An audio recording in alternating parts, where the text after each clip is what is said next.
Кайгородском районе местные жители наблюдают за лебедем-одиночкой, который, как утверждается, замерзает среди льдин.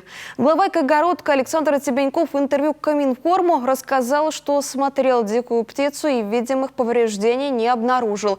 Кроме того, она свободно плывет против течения, а стало быть, не ослаблена. Сейчас из-за прохождения шуги предпринимать какие-либо действия с плавсредствами сложно, поэтому вызванные на место специалисты Минприроды приняли решение пока просто мониторить ситуацию.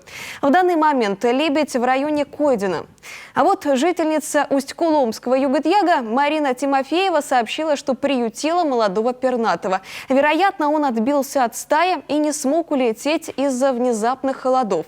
Сейчас лебедь живет в сарае. Весной хозяйка намеревается его отпустить.